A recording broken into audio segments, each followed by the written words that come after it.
ખૂણાઓ કોને કહીશું? તો ખૂણાઓના અલગ અલગ પ્રકાર છે. પહેલો પ્રકાર લઘુકોણ. લઘુકોણ કોને કહીશું? તો જે ખૂણો 90 ડિગ્રી કરતા ઓછા માપનો હોય, જે ખૂણો 90 ડિગ્રી કરતા ઓછા માપનો હોય, એટલે કે આ રીતના ખૂણા બનતા હોય. જો આ 90 ડિગ્રી છે તો આના કરતા જે આ બાજુના નાના ખૂણા બનશે એ બધા લઘુકોણ હશે.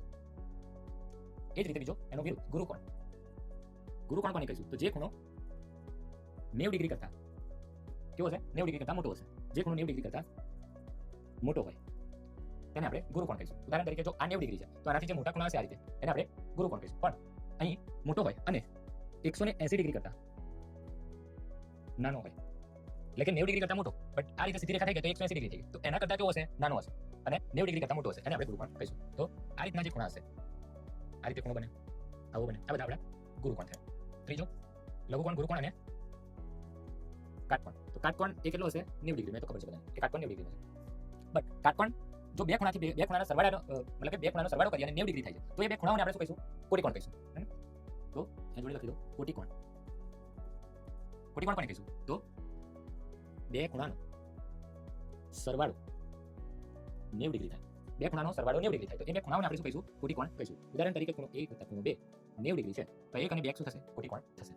ત્યાર પછી છે સરળ કોણ. સરળ કોણ કોને કહીશું? તો સરળ કોણ 180 ડિગ્રીનો હોય. સરળ કોણ 180 ડિગ્રીનો છે. 180 ડિગ્રી ક્યારે બને? જ્યારે આ રીતે સીધી રેખા હોય ત્યારે આ જે ખૂણો બને આ 180 ડિગ્રીનો બને. બરાબર? સરળ કોણની અંદર જે રીતે આપણે કોટિકોણની વાત કરી એ જ રીતે સરળ કોણની અંદર જો બે ખૂણાનો સરવાળો, એટલે કે આ એક કિરણ છે, સોરી રેખા છે, રેખિક જોડના ખૂણા કહીશું આપણે એને, અથવા તો આસન્ન કોણ કહીશું આપણે.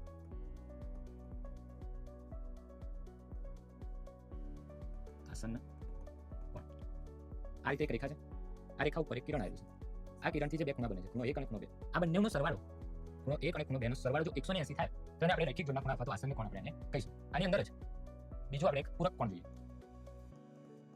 પૂરક કોણમાં પણ જો બે ખૂણાઓનો સરવાળો 180 થાય પણ ત્યારે આ રીતે કોઈ રેખા છે, આ રીતે બે ખૂણા છે અલગ અલગ, અંતઃકોણ આપણે જેને કહીશું. અંતઃકોણનો સરવાળો કેટલો થાય? 180 થાય. એ આપણે જોઈએ છે તો આ બંને ખૂણાઓ કેવા થશે? પૂરક કોણ થશે. એટલે કે આમનો પણ સરવાળો જો આ ખૂણો 1 અને ખૂણો 2 છે તો ખૂણો 1 વત્તા ખૂણો 2 કેટલો થશે? 180 ડિગ્રી થશે.